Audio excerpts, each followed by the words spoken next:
أعوذ بالله من الشيطان الرجيم. بسم الله الرحمن الرحيم.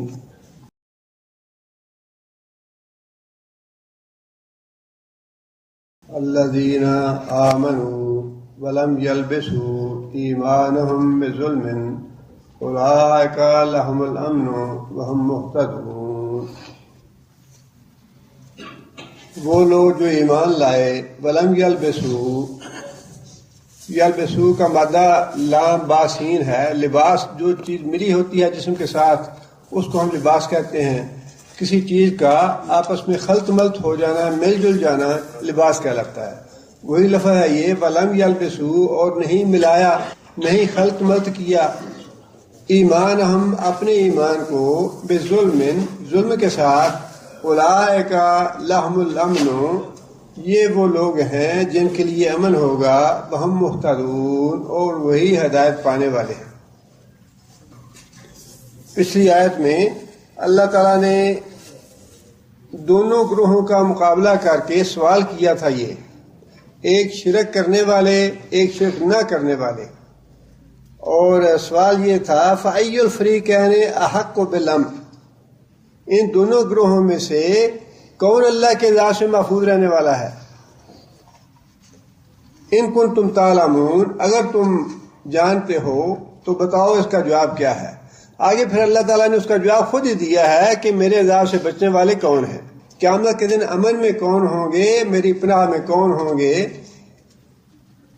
الذین آمنوا، وہ لوگ جو ایمان لائے، ولم یلبسوا ایمانہم بظلم، اور اپنے ایمان کو ظلم کے ساتھ خلط ملط نہیں کیا، ایمان میں آمیزش نہیں کی ظلم کی. یہاں ظلم سے مراد شرک ہے. خود نبی صلی اللہ علیہ وسلم سے یہ حدیث نبی صلی اللہ علیہ وسلم نے بیان فرمائی. جب یہ آیت نازل ہوئی تو صحابہ کرام بہت زیادہ پریشان ہو گئے کہ ظلم سے مراد تو گناہ ہے، اور گناہ کس سے نہیں ہوتا، ہر آدمی سے گناہ ہوتا ہے. یہ پھر کیسے ممکن ہوگا کہ ہم اللہ کے عذاب سے بچ جائیں قیامت کے دن؟ گناہ تو ہر آدمی کے ساتھ ہیں. اس پہ نبی صلی اللہ علیہ وسلم نے وضاحت فرمائی اس بات کی، یہاں ظلم سے مراد عام گناہ نہیں ہے، بلکہ یہاں ظلم سے مراد شرک ہے. ان شرک لظلم عظیم، حضرت لقمان علیہ السلام نے یہ بات کہی تھی کہ شرک جو ہے یہ بہت بڑا ظلم ہے. اور یہاں ظلم کا معنی، ظلم کا لفظ انہی معنوں میں استعمال ہوا ہے کہ وہ لوگ جنہوں نے اپنے ایمان کو شرک کے ساتھ ملوث نہیں کیا، خلط ملط نہیں کیا، وہ قیامت کے دن اللہ کے عذاب سے امن میں ہوں گے، پناہ میں ہوں گے، بچیں گے وہ. اب اس میں ایک بات تو بڑی اہم ہے کہ ایمان کو شرک کے ساتھ ملوث کرنا کس طرح ہے. مشرکوں کی آپ 3 قسمیں کر سکتے ہیں.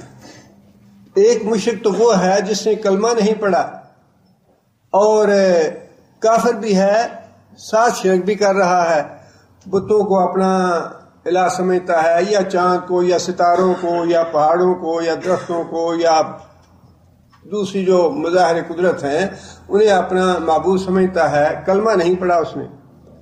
اب کلمہ پڑھنے والوں میں بھی 2 طرح کے مشرک ہیں. ایک مشرک وہ ہے جس نے کلمہ پڑھا ہے اور اس کے بعد بے عمل ہے، نہ کبھی نماز، نہ روزہ، نہ کچھ، بس ایک دفعہ کلمہ پڑھ لیا اور یہ سمجھ لیا کہ ہم نے حضرت صاحب کے پاس میں بیعت کر لیا، اب ہماری بخشش ہی بخشش ہے. ہم نے 11ویں دے دی، پیر صاحب کو اپنا پلہ پکڑا دیا ہے، دامن ان کا پکڑ لیا ہے، لہذا اب ہمارا دامن صاف ہے، اب ہم جنت میں جائیں گے. بے عمل ہے، نہ نماز ہے، نہ روزہ ہے، نہ صدقہ خیرات ہے، نہ عمرہ ہے، نہ حج ہے، کچھ بھی نہیں ہے. بے عمل ہیں لیکن کلمہ پڑا ہوا ہے. اور مشرک ہیں، یہ بھی ویسے ہی مشرک ہیں جیسے دوسرے مشرک ہیں، بے عمل ہیں. اب تیسری قسم وہ ہے جس کا اللہ تعالیٰ نے یہاں ذکر فرمایا ہے کہ کلمہ بھی پڑھا ہے اللہ کا، اور نماز بھی اللہ کے نام کی پڑھتے ہیں، لیکن ساتھ نظر نیاز جو ہے وہ علی حجویری کے نام کی بھی دیتے ہیں. صدقہ خیرات بھی کرتے ہیں، لیکن امام بری کے مزار پہ چڑھاوا بھی چڑھاتے ہیں. عمرہ حج بھی کرتے ہیں لیکن ساتھ عبد القادر جیلانی کے نام کی 11ویں بھی دیتے ہیں، ایاک نعبد و ایاک نستعین کا اقرار بھی کرتے ہیں، لیکن مشکل کشا و حاجت روا دوسروں کو بھی سمجھتے ہیں، ان کے مزاروں پہ بھی جاتے ہیں۔ یہ وہ مسلمان ہے جس نے اپنے ایمان کو ملوث کر لیا شرک سے، ایمان بھی لایا ہے، نمازیں بھی پڑھتا ہے، روزے بھی رکھتا ہے، حج بھی کرتا ہے، زکوٰۃ بھی دیتا ہے، قرآن بھی پڑھتا ہے، سارے کام کرتا ہے، لیکن اس کے ساتھ ساتھ یہ بھی سمجھتا ہے کہ یہ جو بزرگ ہیں ان کو ہم راضی کر لیں گے تو اللہ راضی ہوگا، یہ ناراض ہو گیا تو اللہ ناراض ہو جائے گا، یہ راضی ہو گیا تو اللہ سے ہمیں بخشوا لیں گے۔ اور یہ وہی بات ہے جو اللہ تعالیٰ نے سورہ زمر میں ارشاد فرمائی ہے، ما نعبدہم الا لیقربونا الی اللہ زلفیٰ، ان کی جو ہم نظر نیاز دیتے ہیں یا جو چڑھاوے چڑھاتے ہیں، ان کے نام کی قربانی دیتے ہیں، اس کا مقصد تو اتنا ہی ہے کہ جو گریٹ گاڈ ہے، جو اللہ کی ذات ہے، اللہ اکبر ہے، اس کی ہمیں قریب کر دیں، اس کے حضور ہماری سفارش کر دیں، اس سے ہمیں بخشوا دیں۔ یہ ہے اپنے ایمان کو شرک سے ملوث کرنا۔ ایمان کی باقی ساری علامتیں موجود ہیں، لیکن کسی نہ کسی طریقے سے ساتھ شرک بھی ہو رہا ہے۔ یہ توحید کا معاملہ جو ہے بڑا نازک، اور اس معاملے میں بڑی احتیاط کی ضرورت ہے۔ شرک کی جتنی بھی چھوٹی چھوٹی قسمیں ہو سکتی ہیں یا بڑی قسمیں ہیں، ان سے آگاہ ہونا بھی ضروری ہے، ورنہ لاشعوری طور پہ یا لا علمی میں یا جہالت میں ہی انسان شرک میں ملوث رہے اور اس کے سارے نیک اعمال ساتھ ساتھ برباد ہوتے رہیں تو اس سے بڑی بد نصیبی کوئی نہیں۔ ویسے تو الحمدللہ آپ نے کتابیں بھی پڑھی ہیں اور اکثر سنتے بھی رہتے ہیں، لیکن یاد دہانی کے طور پہ میں ایک دفعہ دہرانا چاہتا ہوں اس بات کو کہ اللہ تعالیٰ کی توحید کے کس کس معاملے میں اگر انسان ٹھوکر کھائے تو وہ شرک بن جاتا ہے۔ اللہ تعالیٰ کی ذات کے معاملے میں دو چیزیں اہم ہیں توحید ذات کے معاملے میں۔ ایک تو یہ کہ اللہ تعالیٰ کی ذات کا کوئی حصہ نہیں، اللہ کے نور سے کوئی نور نہیں، یا اللہ تعالیٰ کسی کے ساتھ ملا نہیں ہے۔ اللہ کی ذات جو ہے وہ بالکل بے مثال ہے، اس جیسی کوئی دوسری ذات نہیں ہے، اور وہ تنہا ہے، نہ وہ کسی سے ہے نہ کوئی اس سے ہے، کوئی اس کا جز نہیں ہے، کوئی اس کا حصہ نہیں ہے، کوئی اس کی اولاد نہیں ہے۔ دوسری بات یہ ہے اللہ تعالیٰ کی ذات کے بارے میں کہ اللہ تعالیٰ کی ذات جو ہے وہ عرش معلیٰ پہ جلوہ فرما ہے، اللہ کی ذات ہر جگہ پہ موجود نہیں ہے۔ یہ جو عقیدہ ہے کہ ہر چیز میں اللہ کی ذات موجود ہے، وحدت الوجود والا، یا پھر یہ عقیدہ کہ انسان ریاضت کرتے کرتے اس درجے میں پہنچ جاتا ہے کہ اللہ بندے میں حلول کر جاتا ہے یا بندے میں آ جاتا ہے، یہ عقیدہ بھی شرک ہے۔ اور پھر ریاضت کرتے کرتے عبادت کرتے کرتے اس حد تک انسان پہنچ جائے کہ بندہ اور اللہ ایک ہو جائیں، یہ بھی شرک ہے۔ اللہ تعالیٰ کی ذات جو ہے وہ عرش معلیٰ پہ ہے اور اللہ کی ذات کا کوئی حصہ نہیں ہے۔ اس کے بعد پھر دوسری جو توحید ہے اس کا تعلق اللہ تعالیٰ کی عبادات سے ہے۔ اللہ تعالیٰ کی عبادت کا جو بھی طریقہ ہے، جو بھی قرآن اور سنت میں بتایا گیا ہے کہ یہ چیز عبادت ہے، اس میں کسی دوسرے کو شریک کر لینا ایمان کو شرک کے ساتھ ملوث کر لینا ہے۔ نماز کی طرح کا قیام کسی دوسرے کے سامنے کھڑے ہونا، خواہ مردہ ہو یا زندہ ہو، اور پھر نماز کی طرح کا رکوع کرنا کسی قبر پہ جا کے، کسی زندہ آدمی کے سامنے، کسی خانقاہ میں، یا پھر سجدہ ریز ہونا جو نماز کا حصہ ہے، جس طرح اللہ تعالیٰ کی بارگاہ میں انسان سجدہ کرتا ہے، کسی انسان کے سامنے اس طرح جھک جانا، یا کسی قبر پہ جا کے اس طرح جھک جانا، یا کسی دربار پہ جا کے جھک جانا یا سجدہ کرنا، یہ بھی شرک ہے۔ اور پھر اسی طرح اعتکاف جو ہے یہ عبادت ہے جو مسجد میں کی جاتی ہے، اور کسی مزار پہ اعتکاف کرنا، مجاور بن کے بیٹھنا شرک ہے۔ اور پھر طواف کرنا جو ہے یہ بھی عبادت ہے. بیت اللہ شریف کے علاوہ کسی بھی قبر کا یا خانقاہ کا یا کسی دربار کا اس کے گرد چکر لگانا یا اس کا طواف وغیرہ کرنا یہ شرک اکبر میں ساری چیزیں آتی ہیں. طواف جو ہے یہ صرف اللہ کے گھر کا ہے. اسی طرح عمرہ اور حج بھی اللہ کے گھر کا ہے. لیکن ایسی شیطان نے مت ماری ہے لوگوں کی کہ طواف تو کہیں رہ گیا، اب تو عمرہ اور حج جو ہے وہ بھی درباروں پہ اور خانقاہوں پہ ہونے لگے ہیں. اور پھر اسی طرح نظر نیاز جو ہے یہ بھی عبادت ہے، اللہ کے نام کی ہونی چاہیے. چڑھاوا عبادت ہے، اللہ کے نام کا ہونا چاہیے. اور پھر ماورائے اسباب خوف، ایک ہے اسباب کے ذریعے خوف ہونا. اسباب کا مطلب یہ ہے کہ کوئی نہ کوئی سبب موجود ہے جس سے انسان ڈر گیا. سانپ ہے اسے ڈر گیا تو یہ شرک نہیں ہے، یا دشمن کو دیکھا اور انسان ڈر گیا تو یہ شرک نہیں ہے. لیکن یہاں بیٹھے بیٹھے انسان علی حجویری سے ڈرتا رہے کہ اگر میں نے نظر نہ چڑھائی سال ان کی یا نیاز نہ بھیجی وہاں پہ یا اس مہینے میں 11ویں نہ دی میں نے تو میرا یہ نقصان ہو جائے گا، خوف ہو یہ دل میں، تو یہ خوف ہے ماورائے اسباب. یہ خوف عبادت ہے اور یہ خوف صرف اللہ کی ذات سے ہونا چاہیے. اسی طرح کسی کے راضی کرنا اور خوش کرنا یہ بھی صرف اللہ کے لیے ہے کہ اللہ کی ذات جو ہے وہ ہم سے ناراض نہ ہو جائے. جو بھی کام کریں ہم صرف اللہ کی رضا کے لیے کریں.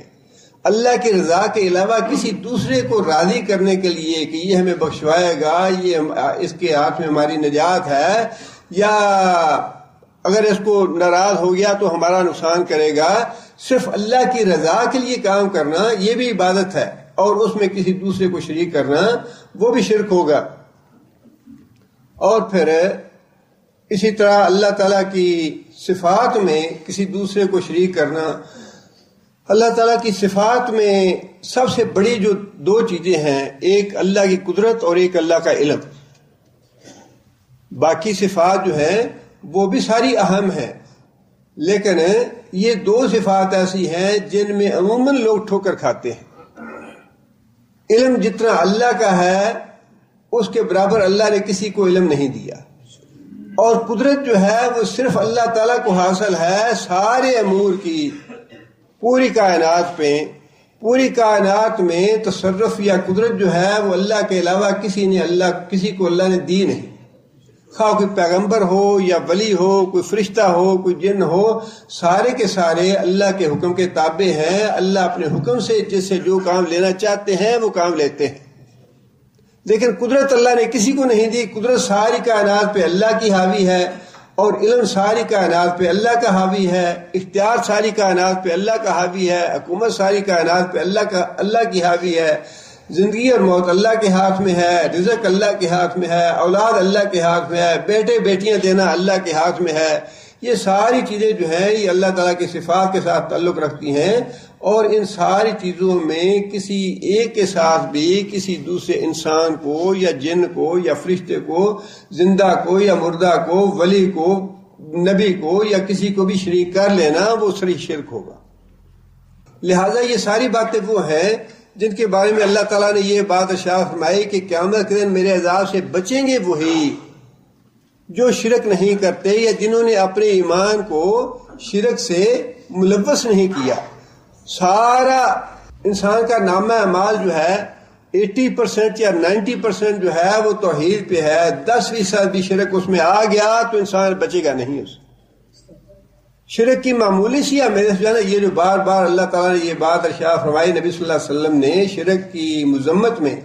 حضرت ابو ذر کہتے ہیں کہ میں نبی صلی اللہ علیہ وسلم کی خدمت میں حاضر ہوا اور نبی صلی اللہ علیہ وسلم نے فرمایا کہ جو آدمی لا الہ الا اللہ کا اقرار کر لے، اور اس زمانے میں ہماری طرح کا معاملہ نہیں ہوتا تھا کہ لا اللہ بھی پڑھتے رہے اور شرک بھی کرتے رہے، بلکہ جس نے لا اللہ پڑھ لیا سچے دل سے، فرمایا کہ وہ جنت میں داخل ہوگا. حضرت ابو ذر کہتے ہیں میں نے کہا یا رسول اللہ خواہ وہ زنا کرے اور چوری کرے. نبی صلی اللہ علیہ وسلم نے فرمایا کہ خواہ زنا اور چوری کرے.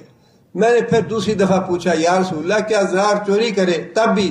نبی صلی اللہ علیہ وسلم نے فرمایا کہ زنا اور چوری کرے تب بھی. پھر تیسری دفعہ میں نے کہا کہ یا رسول اللہ کیا زنار چوری کرے تب بھی جنت میں جائے گا؟ فرمایا تب بھی جنت میں جائے گا. اور ساتھ یہ بات ارشاد فرمائی کہ خواہ ابو ذر کا ناک خاک آلود کیوں نہ ہو. مطلب یہ تھا کہ میں جب باتیں کہہ رہا ہوں تو تمہیں اس پہ اطمینان کیوں نہیں ہو رہا. لیکن اس کا مطلب اس کا یہ نہ لیا جائے کہ جو آدمی موحد ہے اس کے لیے زنا چوری کی چھٹی دے دی ہے. یہ مطلب نہیں ہے اس کا. اس کا مطلب یہ ہے کہ شرک جو ہے وہ اتنا بھاری گناہ ہے کہ کوئی چیز اس کو معاف کروانے والی نہیں ہے. اور اس کے مقابلے میں توحید جو ہے وہ اللہ کو اتنی محبوب ہے، اتنی پیاری ہے کہ اللہ چاہے تو زنا اور چوری جیسے گناہوں کو بھی معاف کر ڈالے اس کے مقابلے میں.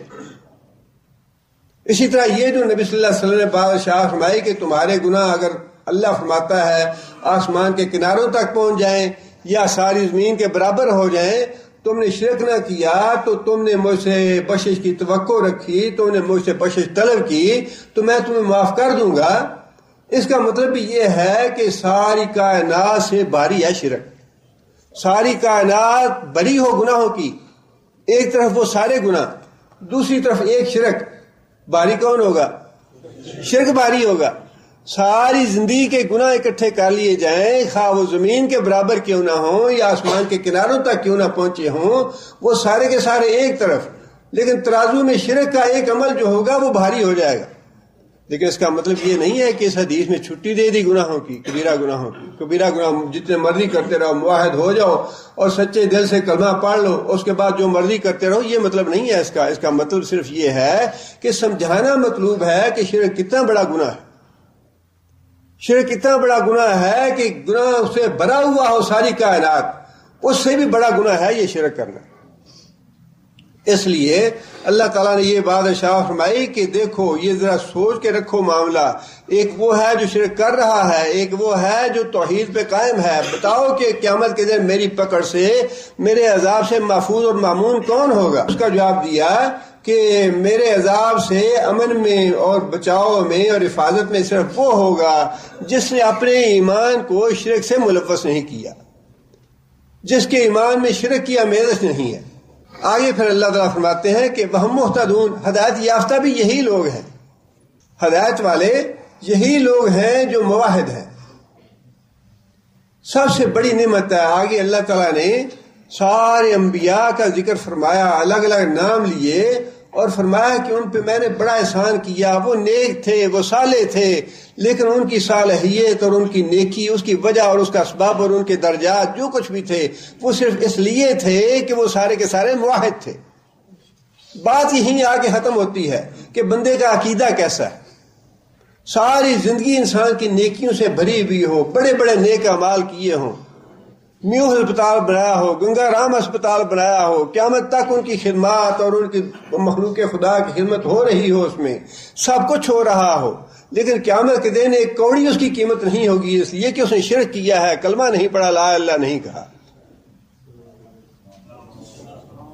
آگے اللہ تعالیٰ فرماتے ہیں وَتِلْكَ حُجَّتُنَا آتَيْنَاهَا إِبْرَاهِيمَ عَلَىٰ قَوْمِهِ. وَتِلْكَ حُجَّتُنَا، اور یہ ہماری دی ہوئی دلیل تھی، آتَيْنَاهَا جو ہم نے دی اس کو، ابراہیم کو، عَلَىٰ قَوْمِهِ اس کی قوم کے مقابلے میں. اشارہ کس طرف ہے؟ پچھلے رکوع میں ابراہیم علیہ السلام کے واقعہ کون سا پڑھا ہم نے؟ چاند ستارے کا واقعہ ہم نے پڑھا ہے. وہی ہے دلیل. اللہ فرماتے ہیں کہ وہ ہم نے سجائی تھی اس کو. یہ جو ابراہیم علیہ السلام نے اپنی قوم کے سامنے مناظرہ کیا اور قوم جو ہے لاجواب ہو گئی اور قوم کو بتا دیا کہ تم شرک میں مبتلا ہو، اللہ فرماتے ہیں کہ یہ ہماری دی ہوئی دلیل تھی. ابراہیم علیہ السلام کو ہم نے اس کے دل میں یہ بات ڈالی تھی، یہ ہم نے اس کو دلیل سجائی تھی. بات پھر وہیں آ جاتی ہے کہ خواہ پیغمبر ہو یا امت کا کوئی فرد ہو، جب تک اللہ کی طرف سے رہنمائی نہ ہو، رہنمائی ملتی نہیں ہے، ہدایت ملتی نہیں ہے جب تک انسان اللہ کی بارگاہ میں ہاتھ نہ پھیلائے. جب تک اللہ سے ہدایت نہ لے، ہدایت ملتی نہیں ہے. جس نے ہدایت لینی ہے وہ اللہ کے حضور آئے. اللہ فرماتے ہیں کہ میں نے دی اس کو یہ ہدایت، میں نے اس کو یہ دلیلیں دی، میں نے اس کو یہ راستہ دکھایا تل کا حجتنا، یہ ہماری دی ہوئی دلیل تھی، آتیناہا جو ہم نے دی اس کو، ابراہیم علی قوم ہی اس کی قوم کے مقابلے میں، نرفع درجات من نشاء، نرفع ہم بلند کرتے ہیں، درجات درجے، من نشاء جس کے بھی چاہتے ہیں۔ نرفع عزت اور ذلت کس کے ہاتھ میں ہے؟ باپ نے کہا کہ بیٹا گھر سے نکل جاؤ، مار مار کے پتھر تمہیں مار دوں گا، تمہارا نام و نشان مٹا دوں گا، تم اگر ہمارے بزرگوں کی گستاخی سے باز نہ آئے اور تم یہ اپنا وعظ کرتے رہے تو میں تمہیں مار مار کے گھر سے نکال دوں گا۔ باپ نے نام مٹانا چاہا، اور جس کے ہاتھ میں ہے نام رکھنا اس نے نام بلند کرنا چاہا۔ قیامت تک لوگ دعا مانگتے رہیں گے، اللہم صلی علی محمد وعلی آل محمد کما صلیت علی ابراہیم۔ درود پورا نہیں ہوتا جب تک ابراہیم کا نام نہ لیا جائے۔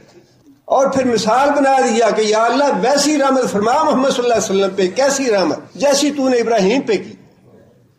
ابراہیم علیہ السلام نے اللہ کی خاطر اپنا گھر بار چھوڑ دیا، اللہ تعالیٰ نے ایسا گھر بار دیا ابراہیم علیہ السلام کو کہ قیامت تک لوگ اس گھر کا دیدار نہ کر لیں تو سکون نہیں آئے گا۔ ہزاروں میل دور بیٹھے ہوں گے تب بھی ساری زندگی دل میں یہ تڑپ رہے گی کہ ہم ابراہیم کے گھر کو جا کے دیکھیں۔ نرفع درجات ہم بلند کرتے ہیں درجے جس کے چاہتے ہیں۔ ابراہیم علیہ السلام نے اپنی برادری چھوڑ دی، اپنا کنبہ چھوڑ دیا، اپنا گھر بار چھوڑ دیا، اپنے ماں باپ چھوڑ دیے، اپنے بہن بھائی چھوڑ دیے۔ اللہ تعالیٰ نے کیسی برادری دی حضرت ابراہیم کو؟ فرمایا کہ ہم نے نبوت ساری کی ساری تمہاری اولاد میں رکھ دی ہے، برادری میں وہ دوں گا جو قیامت تک دنیا یاد رکھے گی کہ کس طرح ہم درجے بلند کرتے ہیں لوگوں کو۔ درجہ ہم اس کا بلند کریں گے جسے ہم چاہیں گے، جس کو ہم دیکھیں گے کہ اس نے ہمارے لیے قربانی کی ہے، اس نے ہمارے دین کو اپنے لیے خالص رکھا ہے، اس نے اپنے دین میں اور اپنے ایمان میں شرک کی کوئی آمیزش نہیں کی۔ ابراہیم الذی وفا، گواہی اللہ نے دے دی۔ ابراہیم تو وہ ہے جس نے اللہ سے وفا کا حق ادا کر دیا، الذی وفا جس نے وفا کی اللہ سے۔ جو آدمی اللہ کے لیے قربانی دیتا ہے، اللہ کے دین کے لیے کوئی کام کرتا ہے، اللہ اس کے لیے کسر باقی نہیں چھوڑتے۔ یہ نہ سمجھیں کہ اللہ صرف قربانیاں ہی لیتا ہے، اللہ دیکھتا ہے کہ کون قربانی دیتا ہے میرے لیے، کون میرے حکم پہ ایمان میں قائم رہتا ہے۔ دیکھنے کے بعد اللہ ساری کسریں پوری کر دیتا ہے۔ نرفع درجات من نشاء ہم جس کے چاہتے ہیں درجات بلند کرتے ہیں۔ اور ابراہیم علیہ السلام کا درجہ جو ہے فرمایا کہ حنیف تھا وہ، وما امروا الا ليعبدوا الله مخلصین لہ الدین حنفاء، اپنے دین کو خالص کرو اللہ کے لیے، اس طرح سے کہ جس طرح ابراہیم حنیف تھا اس طرح کے حنیف بن جاؤ، سب سے تعلق توڑ لو۔ انسان مرتا ہے تو مر جائے لیکن اللہ کے نام پہ مرے۔ عبد القادر جیلانی کے نام کی نظر نیاز دے کے، یا 11ویں چڑھا کے، یا علی حجویری کے نام کی نظر نیاز دے کے، یا قبروں پہ جا کے، یا آستانوں پہ جا کے اس موت سے اللہ محفوظ رکھے۔ ان ربک حکیم علیم، تیرا رب بڑی حکمت والا اور بڑے علم والا ہے۔ اللہ نے فرمایا نا کہ جسے ہم چاہتے ہیں، اللہ کا چاہنا اس کے ساتھ ہے۔ یہ جو الفاظ فرمائے حکیم اور علیم کے، یہ اسی لیے ارشاد فرمائے ہیں کہ ہمارا چاہنا جو ہے بڑی حکمت پہ مبنی ہے۔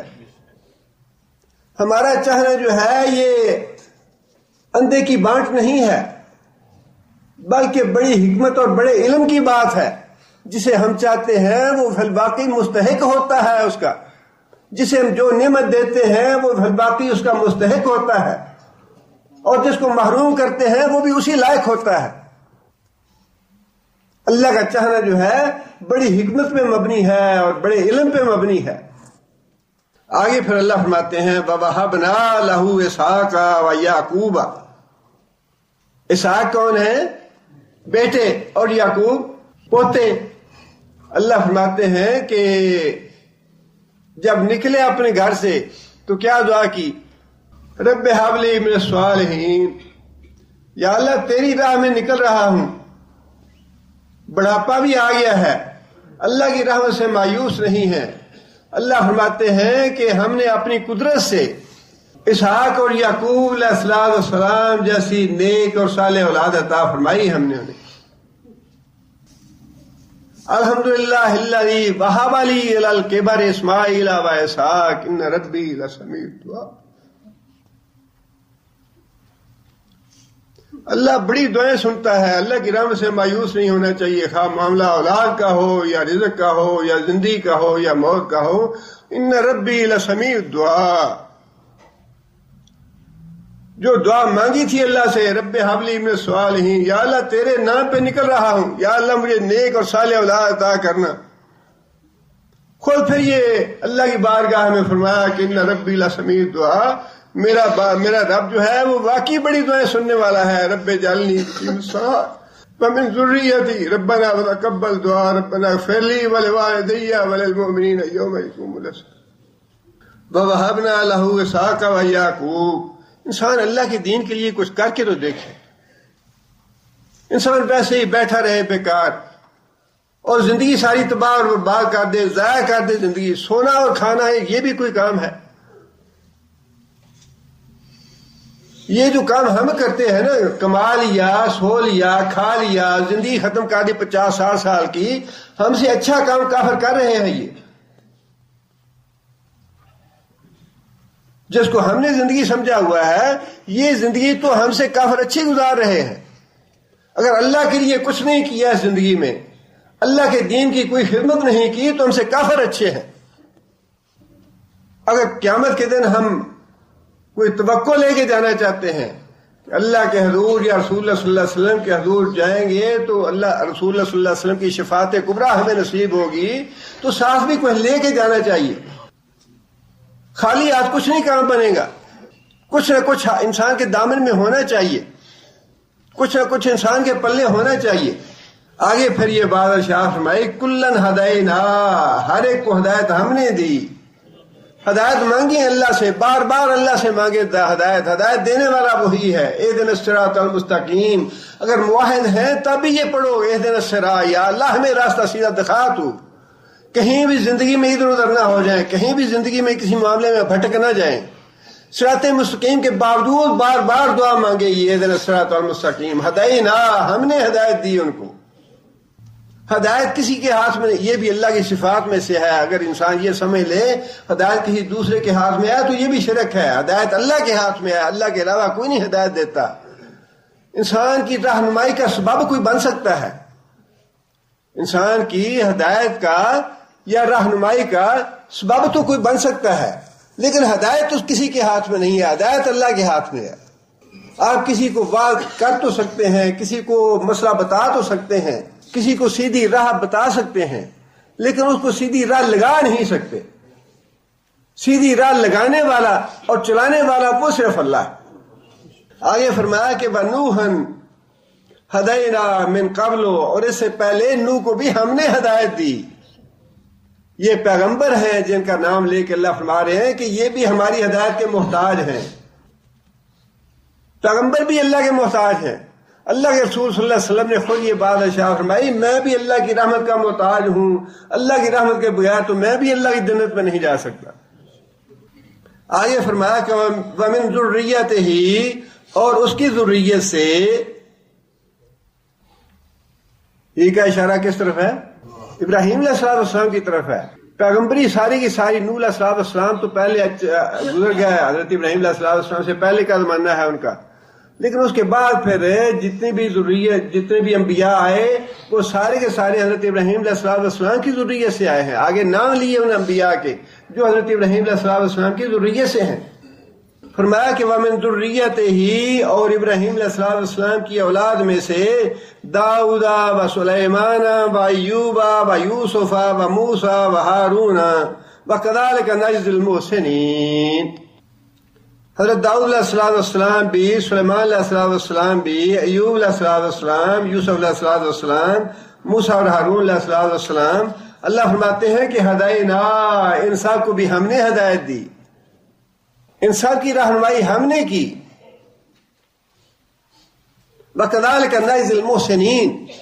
اللہ تعالیٰ نے نام لے کے انبیاء کے کہ ان کی ہم نے رہنمائی کی، آگے پھر قیامت تک کے لیے ایک ضابطہ بتا دیا ہے کہ یہ میری جو رہنمائی ہے صرف ان 4-5 لوگوں کے لیے نہیں ہے، بلکہ قیامت تک جو لوگ نیک ہوں گے، میری طرف رجوع کریں گے، جو میری توحید پہ ایمان لے آئیں گے، قیامت تک ہم اسی طرح ان کی رہنمائی کرتے رہیں گے۔ کذالک نجزی المحسنین، جس طرح یہ محسن تھے، یہ نیکوکار تھے اور ان کی ہم نے رہنمائی کی، اسی طرح قیامت تک جو بھی لوگ نیکی کا راستہ اختیار کریں گے، برائی سے بچنا چاہیں گے، جو تقوی اختیار کریں گے، اللہ فرماتے ہیں کہ ہم قیامت تک ان کی رہنمائی کرتے رہیں گے۔ اللہ کی رحمت اللہ محدود ہے اور ساری مخلوق کے لیے ہے، انبیاء کے لیے بلا شبہ اللہ کی رحمت بہت زیادہ ہے، بہت زیادہ فضیلت دی اللہ تعالیٰ نے انہیں، لیکن اللہ تعالیٰ نے انبیاء کے بعد اپنی رحمت کو اور اپنے فضل کو روک نہیں دیا، ضابطہ دے دیا قیامت تک کے لیے کہ جو بھی آدمی نیکی کا راستہ اختیار کرنے والا ہوگا، ہم اس کی رہنمائی کریں گے، ہم اس کو ہدایت دیں گے، ہم اس کے درجے بلند کریں گے۔ آگے پھر فرمایا بزکریا، اور زکریا علیہ السلام و یحییٰ علیہ السلام و عیسیٰ و الیاس کل من الصالحین۔ زکریا، یحییٰ، عیسیٰ اور الیاس علیہ السلام کل من الصالحین، یہ سارے کے سارے صالحین میں سے تھے، انبیاء ہیں۔ اللہ تعالیٰ ان کو محسنین اور صالحین فرما رہے ہیں۔ ہم تو گناہ گار ہیں، لیکن انسان خود صالح نہ ہو تو کم از کم صالحین سے ملنے کی، صالح بننے کی اللہ سے دعا تو کر سکتا ہے نا انسان۔ یوسف علیہ السلام نے بھی یہ دعا فرمائی، فاطر السماوات والارض انت ولی فی الدنیا والآخرہ توفانی مسلما والحقنی بالصالحین، یا اللہ مجھے صالح لوگوں کے ساتھ ملا دینا۔ اب صالح کی تشریح اللہ نے خود فرما دی یہاں کہ صالح کون سے لوگ ہیں۔ ابراہیم علیہ السلام نے بھی دعا یہی فرمائی تھی، رب ہب لی من الصالحین، یا اللہ میری ذریت سے صالح لوگ پیدا فرما۔ اور انسان کو اپنی اولاد کے لیے یہی دعا کرنی چاہیے، یا اللہ صالح اولاد عطا فرما، محض اولاد نہیں بلکہ صالح اولاد۔ حضرت عمر رضی اللہ تعالیٰ عنہ صحابہ کرام کے ساتھ بیٹھے ہوئے تھے، حضرت عمر نے صحابہ سے کہا کہ بھئی سارے کوئی نہ کوئی اپنی تمنا پیش کرو کہ تمہاری کیا خواہش ہے، تمہاری کیا آرزو ہے۔ ہر ایک نے کوئی نہ کوئی اپنی تمنا کی، مجھے یہ چاہیے، اگر میرے پاس میں ہوتا میں یہ کرتا، مجھے یہ خواہش ہے، میری یہ آرزو ہے، میری یہ تمنا ہے۔ آخر میں حضرت عمر رضی اللہ تعالیٰ عنہ کی باری تھی کہ امیر المومنین اب آپ تمنا کیجئے۔ امیر المومنین تھے اس وقت حضرت عمر رضی اللہ تعالیٰ عنہ۔ فرمایا کہ میری تمنا یہ ہے اللہ تعالیٰ مجھے ابو عبیدہ بن جراح جیسے نیک لوگوں سے بھرا ہوا گھر دے دے۔ ابو عبیدہ بن جراح جو ہیں ان جیسے نیک لوگوں سے بھرا ہوا گھر دے دے۔ ابو عبیدہ بن جراح جو ہیں یہ انہی لوگ، ایک تو عشرہ مبشرہ میں سے بھی ہیں، اور حضرت عمر رضی اللہ تعالیٰ عنہ نے اپنی وفات کے وقت جن 6 آدمیوں کے نام خلافت کے لیے گنوائے تھے ان میں سے ابو عبیدہ بن جراح بھی ہیں۔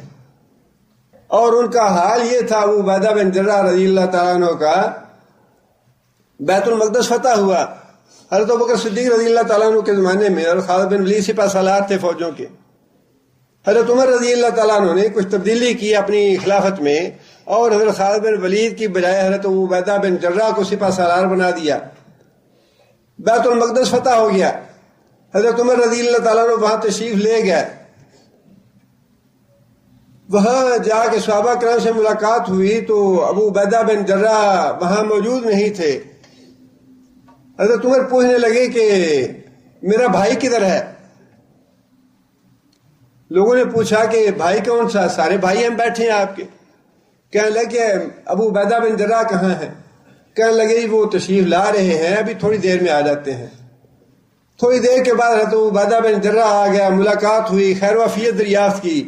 ابو عبیدہ بن جراح کہنے لگے، سپہ سالار تھے، امیر المومنین آئے، آپ گھر جا کے بیٹھتے ہیں۔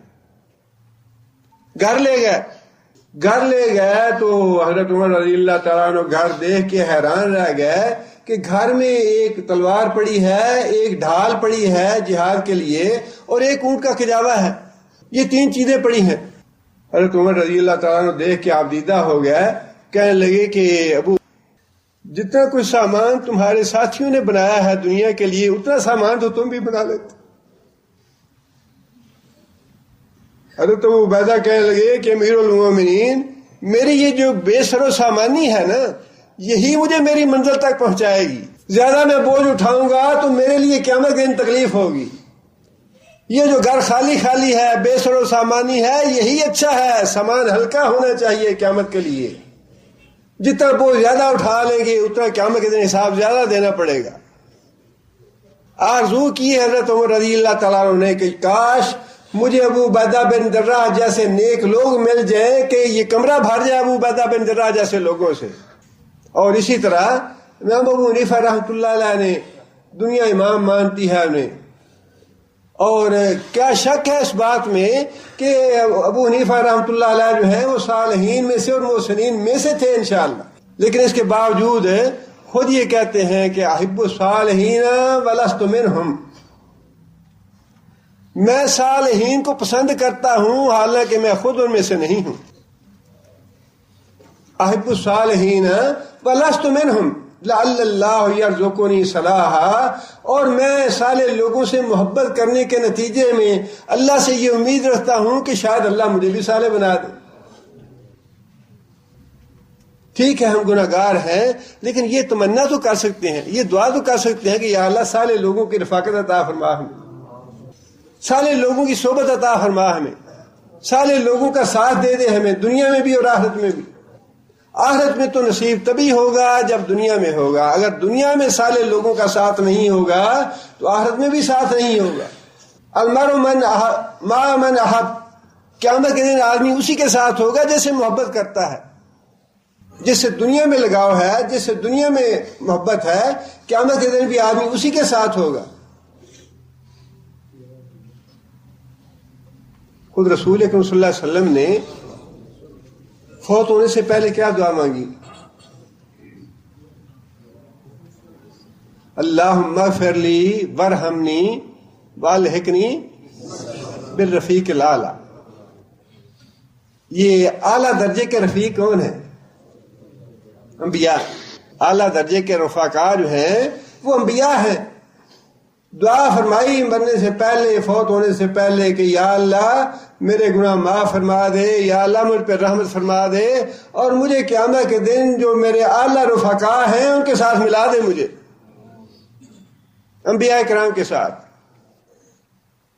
اور اس سے دوسری بات یہ بھی معلوم ہوتی ہے، بار بار اللہ نے فرمایا کہ یہ محسنین تھے، صالحین تھے، تاکہ تم بھی کوشش کرو ان جیسی صفات تمہارے اندر آئیں، ان کی اتباع کرو، ان کی پیروی کرو، انبیاء کی، ان کی ہدایات پہ تم بھی چلو۔ اس سے یہ بھی ثابت ہو گیا کہ وہ انبیاء کرام جو تھے وہ اللہ کے بندے ہی تھے، ان میں اللہ کی صفات نہیں تھیں، محسنین تھے، صالحین تھے، وہ اللہ کے بندے تھے، وہ اللہ والے تھے، اللہ نہیں تھے، اللہ کی صفات نہیں تھی ان میں۔ آگے فرمایا کہ وَإِسْمَاعِيلَ وَالْيَسَعَ وَيُونُسَ وَلُوطًا، اسماعیل علیہ السلام، حضرت یسع علیہ السلام، یونس علیہ السلام، لوط علیہ السلام، کُلًّا فَضَّلْنَا عَلَى الْعَالَمِينَ، ان میں سے جتنے بھی ہم نے نام گنوائے ہیں یہ سارے کے سارے ہم نے سارے جہان والوں پہ ان کو فضیلت دے دی۔ ثابت ہوا انبیاء جو ہیں ساری مخلوق سے افضل ہیں، انبیاء جو ہیں ساری مخلوق سے افضل ہیں، ہم نے سارے جہان والوں پہ ان کو فضیلت عطا فرمائی، نبوت عطا کر کے۔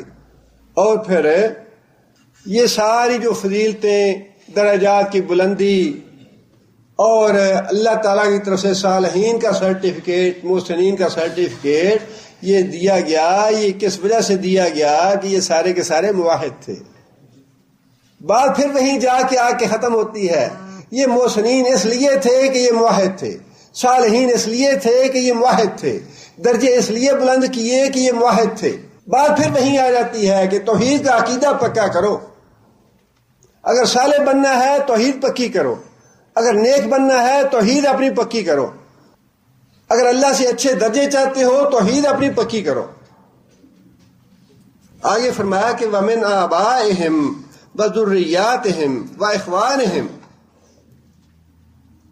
وَاجْتَبَيْنَاهُمْ وَهَدَيْنَاهُمْ إِلَى صِرَاطٍ مُسْتَقِيمٍ وَمِنْ آبَائِهِمْ، اور ان کے آباء و اجداد میں سے بھی، وَذُرِّيَّاتِهِمْ، ان کی ذریات میں سے بھی، اولادوں میں سے بھی، وَإِخْوَانِهِمْ، اور ان کے بھائیوں پہ بھی ہم نے اپنا فضل کیا، ان پہ بھی ہم نے اپنی رحمت کی۔ مطلب یہ کہ یہ جو انبیاء ہے یہ تو ساری دنیا پہ ہم نے فضیلت دے دی، ساری مخلوق سے افضل ہوئے، لیکن اس کے ساتھ ساتھ ہے جو ان انبیاء کے آباء و اجداد اور ذریات اور ان کے بھائی بند انہی کے راستے پہ چلنے والے تھے، وہ بھی ہماری رحمت سے محروم نہیں رہے، ان کو بھی ہم نے اپنی رحمت سے نوازا۔ جس کا مطلب کیا ہوا؟ مطلب یہ ہے کہ نیک لوگوں کے ساتھ گھر میں دوسروں پہ بھی خیر و برکت آتی ہے، جس طرح برے آدمی کی نحوست جو ہے وہ پھیلتی ہے سارے گھر میں، اسی طرح نیک لوگوں کی نیکی کی خیر و برکت جو ہے وہ بھی پھیلتی ہے، اس کے بھی اثرات ہوتے ہیں دوسروں پہ۔ نبی صلی اللہ علیہ وسلم نے جو بات فرمائی نا کہ یا مرنے والا جو ہے یا آرام پانے والا ہے یا دینے والا ہے، آرام پانے والا وہ ہے جو نیک تھا، دنیا کی مصیبتوں سے آرام پا گیا، اور آرام دینے والا وہ ہے جس کے گناہوں کی وجہ سے، جس کی برائیوں کی وجہ سے، جس کی نحوست کی وجہ سے حجر اور شجر بھی بیزار تھے، اسے نفرت کرتے تھے، بستیاں اسے نفرت کرتی تھیں اور لوگ اسے نفرت کرتے تھے، جس کا مطلب یہ ہے کہ اس کی نحوست سے دوسرے بھی متاثر تھے۔ اور یہاں فرمایا کہ وہ جو نیک لوگ تھے جن کو ہم نے فضیلت عطا فرمائی، ان کے بھائی بندوں پہ بھی ہم نے رحمت کی، ان کو بھی نوازا ہم نے، ان کے آباء و اجداد کو بھی اور ان کے ذریے سے بھی اور ان کے بھائی بندوں سے جنہوں نے ان کا راستہ اختیار کیا، ان کو بھی ہم نے رحمت سے نوازا۔ وَاجْتَبَيْنَاهُمْ، ہم نے چن لیا ان کو، کس مقصد کے لیے؟ دین کی خدمت کے لیے۔ وَاجْتَبَيْنَاهُمْ، یا نبوت کے لیے، انبیاء کا جو ذکر ہوا ہے نبوت کے لیے، دین کے کام کے لیے ہم نے چن لیا ان کو۔ اور یہ دین کا کام جو ہے نا یہ بھی بڑا اللہ کا احسان اور بڑا اللہ کا فضل اور اللہ کی نعمت سمجھنی چاہیے، جس کو اللہ عطا فرما دے، لیکن ہو خالص اللہ کے لیے، لوگوں کو دکھانے کے لیے نہ ہو، دعویٰ کرنے کے لیے یا اپنے نام کے لیے یا شہرت کے لیے یا مشہوری کے لیے، یہ نہ ہو اللہ کے لیے۔ وَاجْتَبَيْنَا، اس کام کے لیے بھی اللہ اپنے بندوں میں سے چنتا ہے لوگوں کو، کام لیتا ہے خود لوگوں سے، خود لوگوں کو کے لیے راہ بناتا ہے اللہ تعالیٰ جیسے کام لینا ہو۔ وَهَدَيْنَاهُمْ إِلَىٰ صِرَاطٍ مُسْتَقِيمٍ، ہداینا، پھر وہی بات کہ ہم نے ہدایت دی ان کو صراط مستقیم کی۔ بار بار اللہ یہی فرما رہے ہیں کہ ہم نے راہ دکھایا، ہم نے رہنمائی کی، ہم نے ہدایت دی انہیں، ہم نے درجے بلند کیے ان کے، ہم نے نبوت دی ان کو، ہم نے فضیلت دی ان کو۔ بار بار نسبت جو ہے وہ اللہ کی طرف سے ہے، اللہ سے مانگیں، اللہ کے آگے روئیں، گڑ گڑائیں اللہ سے، اللہ سے لیں جو کچھ لینا ہے، کسی اور سے نہیں، کوئی دینے والا نہیں ہے۔ ٹھوکریں مت کھائیں بار بار کہیں جا کے، صرف ایک در ہے، انہ لا یفرزون الا انت، الا انت، الا انت کا مطلب یہ ہے یا اللہ تیرے علاوہ دنیا میں کوئی نہیں جو کچھ دے سکے۔ بار بار انبیاء کا ذکر کر کے بار بار نسبت جو ہے وہ اپنی طرف کی، کہیں کوئی یہ نہ سمجھ لے کہ شاید انبیاء کا اپنا بھی کچھ ہے، اپنا انبیاء کا بھی کچھ نہیں۔ اللہ کی بارگاہ میں نبی اور صدیق مجبور ہیں، وہاں اللہ کے آگے دست بستہ ہاتھ باندھے ہوئے ہیں سارے کے سارے، اللہ کے منگتے ہیں، اللہ کے سوالی ہیں، اللہ کے محتاج ہیں سارے، خواہ وہ انبیاء ہیں، ولی ہیں، رسول ہیں، فرشتے ہیں، جن ہیں، جو بھی ہیں، اللہ کے محتاج ہیں، اللہ کے سوالی ہیں، اللہ کے منگتے ہیں۔ منگتے بن کے رہو اللہ کے سامنے، مانگو اللہ سے، جتنا انسان مانگنے والا ہے اتنا اللہ کو محبوب ہے، جتنا مانگو گے اللہ سے اللہ کو پیار آئے گا آپ پہ، جتنے اللہ سے بے نیاز ہو جاؤ گے اللہ بھی بے نیاز ہو جائے گا، اللہ کی طرف رجوع نہیں کرو گے اللہ بھی چھوڑ دے گا۔ آگے اللہ فرماتے ہیں کہ ذالک ھدی اللہ یہدی بہ من یشاء من عبادہ، ذالک ھدی اللہ، یہ ہے اللہ کی ہدایت۔ یہ کا اشارہ کس طرف ہے؟ یہ ہدایت جو ہم نے انبیاء کو دی، اس ہدایت کی طرف اشارہ ہے جو انبیاء کو دی گئی۔ یہ ہدایت جو ہم نے انبیاء کو دی یہ ہے اللہ کی ہدایت. مطلب یہ ہے کہ جس نے اللہ کی ہدایت لینی ہے انبیاء سے لے, انبیاء کے طریقے پہ چلے, انبیاء کی اتباع کرے. جو نبی جس ماننے کے لیے آیا ہے انبیاء کے پیچھے چلیں گے تو اللہ کی ہدایت ملے گی, انبیاء کو چھوڑیں گے تو ہدایت کا راستہ گم کر دیں گے. اس کے علاوہ باقی سارے راستے شیطانی راستے ہیں. رحمانی راستہ صرف وہ ہے جو پیغمبر دکھا رہا ہے. جس کی طرف پیغمبر رہنمائی کرتا ہے وہ ہدایت کا راستہ ہے, خواہ بات دل کو لگے نہ یا نہ لگے. حجاب کا حکم جو ہے وہ اللہ کی رہنمائی میں پیغمبر نے بتا دیا. اب یہی رحمانی راستہ ہے, حجاب کا بالعکس راستہ شیطانی راستہ ہے. حدود کی سزائیں جتنے بھی بتا دیں, چور کے ہاتھ کاٹے جائیں, زانی کو سنسار کیا جائے, یہ اللہ تعالیٰ نے اپنی ہدایت انبیاء کے ذریعے پہنچا دی. اب رحمانی راستہ یہی ہے, صراط مستقیم یہی ہے, باقی راستہ شیطانی راستہ ہے. دنیا میں امن قائم ہو نہیں سکتا جب تک اللہ کا قانون نافذ نہ کیا جائے. جب تک اللہ تعالیٰ کی حدود نافذ نہیں ہوں گی دنیا میں امن نہیں ہوگا. آگے پھر اللہ تعالیٰ نے وہ بات ارشاد فرمائی جس کے لیے یہ سارے انبیاء کے نام لیے. اللہ تعالیٰ نے بات تو اللہ تعالیٰ ویسے نبی کا لے کے, رسولوں کا لے کے ویسے بھی کر سکتے تھے, لیکن ہماری عقل جو ہے نا وہ ہر درجے کے لوگ ہیں. کوئی کم عقل ہے, کوئی زیادہ عقل رکھنے والا ہے, کوئی جاہل ہے, کوئی کسی طرح ہے. اللہ تعالیٰ نے ہم کم عقلوں کی عقل میں بات ڈالنے کے لیے بڑی بڑی وضاحتیں فرمائی ہیں. انسان بعض اوقات تعجب کرتا ہے کہ اللہ تعالیٰ کو آخر یہ چیزیں بتانے کی, الگ الگ نام لینے کی ضرورت کیا تھی. اللہ تعالیٰ کا تو ایک حکم ہی کافی تھا. لیکن اللہ تعالیٰ نے سارے 17 کے 17 انبیاء کے نام لیے یہاں پہ. 17 اور قرآن مجید میں کتنے انبیاء کے نام ہیں؟ 27 کے. 17 کے نام یہاں ہیں, باقی 10 کے الگ دوسری جگہ پہ ہیں. 27 انبیاء کے نام ہیں اور 17 کے نام اللہ تعالیٰ نے یہاں پہ لیے. اور نام لینے کے بعد جو اصل بات کہنی تھی وہ بات یہ ہے, جو خلاصہ ہے سارے اس درس کا, وہ یہ ہے کہ وَلَوْ أَشْرَكُوا, اگر شرک کیا ہوتا انہوں نے, لَحَبِطَ عَنْهُمْ مَا كَانُوا يَعْمَلُونَ, لَحَبِطَ ضائع ہو جاتا, بیکار ہو جاتا, اکارت جاتا, ما کانوا یعملون جو عمل انہوں نے کیے تھے. انبیاء کے نام لے کے, ان کو صالح کہہ کے, ان کو محسن کہہ کے, ان کے درجات بلند کر کے, بات یہ ذہن نشین اللہ کروانے چاہتے ہیں کہ ان کی جو بلندی درجات تھے, جو ان کا نیک ہونا تھا, جو ان کا صالح ہونا تھا, اس کا سبب کیا ہے؟ اس کا سبب توحید پہ چلنا ہے. یہ سارے کے سارے موحد تھے. بلندی درجات جو ہے ملتی ہے توحید سے, صالحیت آتی ہے توحید سے, نیکی اور تقوی آتا ہے توحید سے. توحید جو ہے وہ بنیاد ہے ہر چیز کی. یہ سارے کے سارے انبیاء جو تھے, ان کی جو عزت ہے یا ان کی فضیلت ہے, ان کی بلندی درجات ہے, ان کے صالحیت کے سرٹیفکیٹ ہیں, اس کی وجہ کیا ہے؟ اس کی وجہ یہ ہے کہ یہ سارے کے سارے انبیاء توحید پہ چلنے والے تھے, توحید کا درس دینے والے تھے, توحید کی راہ بتانے والے تھے. اور اللہ تعالیٰ نے دوسرا جو پہلو ہے وہ بھی واضح کر دیا, بتا دیا کہ اگر یہ نبی بھی شرک کرنے والے ہوتے, اگر اپنے ایمان میں شرک کی آمیزش کر لیتے, کہیں پہ شرک کی آمیزش ہو جاتی تو میں ان کے سارے اعمال برباد کر دیتا. معافی نبی کے لیے بھی نہیں ہے, شرک کے معاملے میں معافی نبی کے لیے بھی نہیں ہے.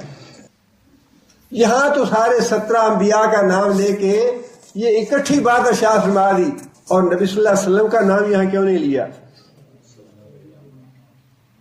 نبی صلی اللہ علیہ وسلم کا نام یہاں اس لیے نہیں لیا کہ نبی صلی اللہ علیہ وسلم کا نام لے کے, اکیلے کا نام لے کے الگ پوری آیت نازل فرما دی. اکیلے محمد صلی اللہ علیہ وسلم کا نام لے کے ایک الگ آیت نازل. ادھر 17 کے 17 جو ہیں وہ سارے کے سارے اکٹھے, ان کا اکٹھا ذکر کر دیا کہ اگر انہوں نے شرک کیا تو ان کے سارے عمل برباد کر دوں گا. اور محمد صلی اللہ علیہ وسلم کا نام الگ لے کے لئن اشرکت لیحبطن عملک, اے محمد صلی اللہ علیہ وسلم اگر تیرے ایمان میں شرک کی آمیزش ہو گئی, تو نے بھی شرک شامل کر لیا اپنے ایمان میں, لیحبطن میں ضرور ضائع کر دوں گا عمل تیرے نیک اعمال. معافی محمد صلی اللہ علیہ وسلم کے لیے بھی نہیں ہے شرک کے معاملے میں, معافی انبیاء کے لیے بھی نہیں ہے. ایک طرف یہ فرمایا کہ ان کی فضیلتیں, ان کے درجات اور ان کے ساری صالحیت اور ان کا تقوی جو بھی ہے اس سب کی بنیاد توحید ہے, اور دوسری طرف ساتھ یہ بادشاہ فرما دی کہ یاد رکھو اگر شرک انہوں نے بھی کیا ہوتا تو میں اعمال ان کے بھی سارے کے سارے ضائع کر دیتا. انبیاء کے بعد اور کون سا ہے جو یہ سمجھتا رہے یا اس دھوکے میں مبتلا رہے یا اس فریب میں مبتلا رہے؟ کوئی نہیں جی. اللہ قبول کرنے والا, اللہ بڑا غفور رحیم ہے, اللہ بڑا بخشنہار ہے. اللہ بخشنہار ہے اس سے جو شرک کرنے سے ڈرے. ہاں لا شعوری طور پہ لا علمی میں جہالت میں کوئی ایسی بات ہو گئی تو شاید اللہ معاف فرما دے, لیکن جیسے ہی انسان کو پتہ چلے کہ یہ کام شرک والا کر رہا تھا ویسے ہی توبہ کرنا ضروری ہے, لازم ہے, اسے رکنا ضروری ہے. مسلسل دعا مانگتے رہے شرک سے پناہ کی. اللہم انی اعوذ بکا من ان اشرک بکا وانا عالم واستغفرک لک ما لا عالم. یا اللہ جو شرک میں جانتا ہوں اس سے بھی میں تیری پناہ طلب کرتا ہوں کہ میں شرک کروں, اور یا اللہ جس کا مجھے پتہ نہیں ہے اس کے لیے بھی میں پناہ مانگتا ہوں, اس کے لیے بھی معافی مانگتا ہوں. لا علمی میں کوئی بات مجھ سے ہو جائے. اپنا دامن شرک سے مکمل طور پہ صاف کریں. شرک کے ساتھ تو معافی کی رسول کو بھی گنجائش نہیں, انبیاء کے لیے بھی رخصت نہیں ہے. آگے پھر اللہ تعالیٰ نے یہ بات ارشاد فرمائی کہ اولئک الذین, اور یہ جو سارے نام اللہ تعالیٰ نے لیے ہیں یہ سارے ضروریت کس کی ہیں؟ ابراہیم علیہ السلام کی. لیکن اگر شرک یہ کریں حضرت ابراہیم علیہ السلام کی ضروریت والے, تو کیا سادات کا تعلق ان کے کام نہیں آئے گا؟ سادات کی 7 نسلیں معاف ہیں. سادات ہیں جی جو مرضی کرتے رہے, سید خاندان ہے یہ, اور یہ حضرت صاحب ہیں, یہ پیر صاحب ہیں, ان کے جو معاملات ہیں بس اللہ ہی جانتا ہے, ہم نہیں جانتے. یہ جو کچھ کرتے ہیں بڑی حکمت ہوتی ہے اس میں. یہ راز ہیں کائنات کے, یہ حضرت صاحب کے راز ہیں, اللہ کے راز ہیں جو یہ کرتے ہیں. ایسا اللہ تعالیٰ معاف کرے, پکا کر دیتا ہے شرک میں شیطان انسان کو. ہمارے جاننے والے تھے, انہوں نے کہا جی میں نے ایک پیر کے بارے میں اس کے تمہیں یہ ثابت کر دیتا ہوں کہ یہ مرید جو ہے یہ بدکاری کرتا ہے, یہ پیر جو ہے بدکاری کرتا ہے عورتوں سے, ثابت کر دیتا ہوں. کہنے لگا جی اس میں بھی کوئی راز ہوگا, حضرت صاحب بڑے پہنچے ہوئے, حضرت صاحب بڑے پہنچے ہوئے. ایسا شیطان پکا کرتا ہے کہ میں نے بتایا نا کہ طائف میں جب بتوں کو توڑنا تھا تو کلمہ پڑھنے کے بعد, ابتدائی دور تھا, کلمہ پڑھنے کے باوجود ان کو ہاتھ لگانے کی ضرورت نہیں پڑ رہی تھی کہ یہ تو ہمیں برباد کر دیں گے, ان کو ہم بتوں کو ہاتھ لگائیں گے. تو ایسا شیطان پکا کرتا ہے کہ انسان پیچھے ہٹتے ہوئے ڈرتا ہے کہ میں نے حضرت صاحب کا دامن چھوڑ دیا تو میں تو مر جاؤں گا, تباہ ہو جاؤں گا, میرا گھر برباد ہو جائے گا. اللہ فرماتے ہیں کہ اس سے یہ بات واضح ہو گئی کہ سادات یا خاندانی تعلق یا نسبت قیامت یہ کام. قادری آپ 1000 مرتبہ لکھتے رہیں, محمدی آپ 1000 مرتبہ لکھتے رہیں, مدنی آپ 1000 مرتبہ لکھتے رہیں, مکی آپ 1000 مرتبہ لکھتے رہیں. جب تک عمل مدنی نہیں ہوں گے, جب تک عمل مکی نہیں بنیں گے, جب تک اعمال ربانی نہیں بنیں گے, جب تک چھٹکارا نہیں ہے. بات تو عملوں سے بننی ہے, الفاظ سے بات نہیں بننی. اگر نسبت سے بات بننے والی ہوتی تو اللہ یہ نہ فرماتے کہ اس کی ذریت جو تھی اگر وہ شرک کرتی تو میں ان کو بھی معاف نہ کرتا, ان کے بھی میں اعمال ضائع کر دیتا. حضرت ابراہیم علیہ السلام سے بڑی نسبت کسی کی نسبت نہیں ہے. حضرت ابراہیم کی سادات سے بڑا سادات دنیا میں پیدا نہیں ہوا. اللہ فرماتے ہیں اولئک الذین آتیناہم الکتاب والحکم والنبوۃ, یہ وہ لوگ ہیں جن کو ہم نے کتاب بھی دی, دانائی بھی دی اور نبوت بھی عطا فرمائی. فَإِن يَكْفُرْ بِهَا هَؤُلَاءِ, فَإِن يَكْفُرْ, اب اگر کفر کریں, انکار کریں, بِهَا اس کا کس کا؟ اس ہدایت کا، اس قرآن کا، اس شریعت کا۔ اگر یہ لوگ انکار، ہاؤلا، یہ لوگ کون سے لوگ مراد ہیں؟ اب بات تو اللہ تعالیٰ نے ختم کرنی ہے نا۔ اللہ تعالیٰ کا اسلوب بڑا اچھا ہے قرآن مجید کا، اتنا لمبا بات اللہ نے فرمایا ہے، اب نچوڑ تو نکالنا اس کا۔ اتنا جو لمبا اللہ تعالیٰ نے بات فرمایا اس کا نچوڑ تو نکالنا ہے۔ نچوڑ یہی ہے کہ جو کشمکش شرک کی اور توحید کی مکہ میں ہو رہی تھی، وارننگ تو اس کو دینی ہے، انتباہ تو اس کو کرنا ہے کہ تم لوگ باہر آ جاؤ شرک سے۔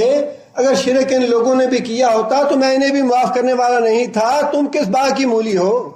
شرک کرو گے تو ایسا عذاب تمہارے اوپر آئے گا، قیامت تک یاد رہے گا وہ عذاب، اور وہ عذاب آ گیا۔ کافر اور مشرک جو ہیں بدر کی سزا کو قیامت تک نہیں بھولیں گے۔ یہ 313 سے کیوں ڈرتے ہیں؟ 300 کا نام لیں تو ان کے پسینے چھوٹ جاتے ہیں۔ 300 آدمی کہیں اکٹھے نہ ہونے دیں، یہ 313 تو قیامت تک نہیں بھول سکتے۔ وہ جو تصادم ہو رہا تھا، جو جنگ ہو رہی تھی مکہ میں کفر اور شرک کے درمیان، توحید اور شرک کے درمیان، اشارہ اس طرف ہے۔ آپ نچوڑ نکالنا ہے اللہ نے سارے باز کا، ساری تقریر کا، ساری بات کا اللہ تعالیٰ نچوڑ فرما رہے ہیں۔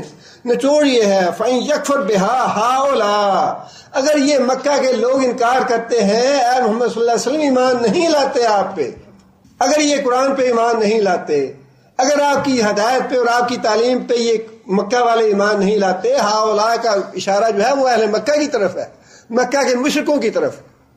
فرمایا فَقَدْ وَكَّلْنَا بِهَا قَوْمًا لَيْسُوا بِهَا بِكَافِرِينَ، ہم نے ایسے لوگ پیدا کر دیے ہیں، ہم نے ایسے لوگ مقرر کر دیے ہیں، وَكَّلْنَا بِهَا قَوْمًا، ایسی قوم ہم نے پیدا کر دی ہے، لیسو بہا بکافرین، جو کبھی بھی انکار کرنے والی نہیں ہے۔ کون مراد ہے اس سے؟ صحابہ کرام۔ بڑی تعریف ہے اللہ تعالیٰ صحابہ کرام نے، جا بجا اور سچی بات یہ ہے کہ صحابہ کرام واقعی اس تعریف کے مستحق تھے۔ جو کوئی صحابہ کرام نے کیا اللہ کے لیے، اللہ کے رسول کے لیے، قیامت تک کوئی نہیں کر سکتا۔ حضرت حبیب بن زید کو مسلمہ نے پکڑ لیا، کہنے لگا کہ کیا تم ایمان لاتے ہو کہ محمد اللہ کے رسول ہیں، ان کو اللہ کا رسول سمجھتے ہو؟ حضرت حبیب کہنے لگے کہ ہاں میں انہیں اللہ کا رسول سمجھتا ہوں۔ پھر کہنے لگا کہ مجھے بھی اللہ کا رسول مانتے ہو کہ نہیں مانتے؟ حضرت حبیب کہنے لگے کہ میں تمہاری بات نہیں سن رہا، مطلب یہ کہ میں تمہیں اللہ کا نبی نہیں مانتا۔ مسلمہ نے جلال کو حکم دیا اس کا ہاتھ کاٹ دو، ہاتھ کاٹ دیا۔ پھر دوبارہ وہی سوال پوچھا، پھر حضرت حبیب نے وہی جواب دیا۔ پھر جلال کہنے لگا اس کا پورا بازو کاٹ دو، پورا بازو کاٹ دیا۔ پھر پوچھا کہ رسول اللہ صلی اللہ علیہ وسلم کو تم اللہ کا رسول مانتے ہو، مجھے بھی مانتے ہو کہ نہیں؟ پھر وہی جواب دیا، کہنے لگا دوسرا بازو کاٹ دو۔ جسم کے ٹکڑے ٹکڑے کرتا رہا، اور حضرت حبیب بن زید رضی اللہ تعالیٰ عنہ کی زبان سے ایک ہی بات نکلتی تھی کہ اشہد ان لا الہ الا اللہ و اشہد ان محمد رسول اللہ، اللہ کے رسول محمد صلی اللہ علیہ وسلم ہی ہے، تو نہیں۔